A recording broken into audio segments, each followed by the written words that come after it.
북한이 이산가족 상봉 행사를 하자는 우리 정부 제안에 동의하면서 금강산 관광을 다시 하기 위한 실무회담도 제안했습니다. 우리 정부는 이산가족 상봉과 금강산 관광 재개 문제는 분리해서 처리한다는 방침입니다.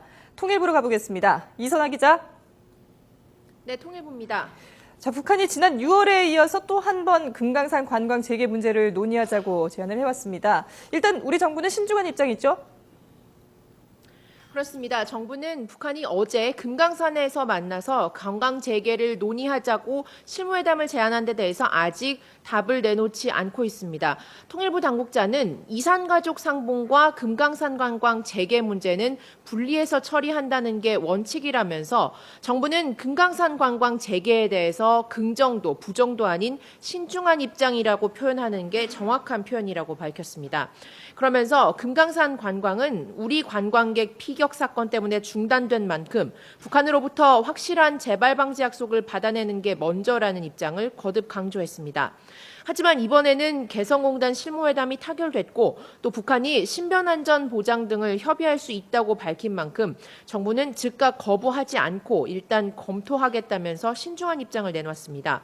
앞서 지난 6월 6일 북한이 금강산 관광 재개를 논의하자고 했을 때는 정부는 개성공단에 집중하자면서 제안을 아예 거부했었습니다. 네. 자, 이산가족 상봉에 앞서서 실무 접촉을 해야 할 텐데 우리는 판문점에서 만나자, 북한은 금강산에서 만나자 이렇게 서로 입장이 다르죠? 그렇습니다. 북한은 어제 일단 우리 정부가 이산가족 상봉 행사를 열자고 제안한다는 제안은 받아들인다고 밝혔습니다. 하지만 행사에 앞서서 23일에 판문점에서 실무 접촉을 하자는 우리 정부 제안에 대해서는 금강산에서 만나자고 다시 역제안을 해왔습니다. 이에 대해서 우리 정부는 다시금 판문점을 실무 접촉 장소로 하자고 제안을 해놓고 북한의 답을 기다리고 있습니다.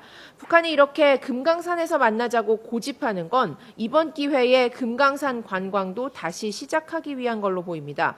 우리 정부는 공식적으로는 판문점이 금강산보다는 거리상으로도 가깝고 또 통신이나 통행 문제도 편리하기 때문이라고 밝히고 있습니다.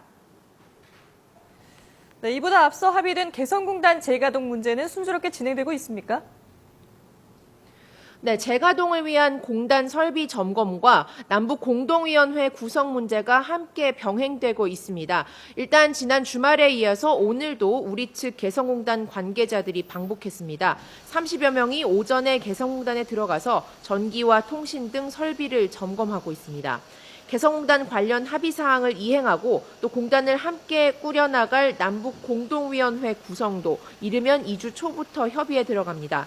남북은 공동위원회 위원장급부터 위원회 규모 등 전반적인 사항을 판문점 연락망을 통해서 논의한다는 방침입니다.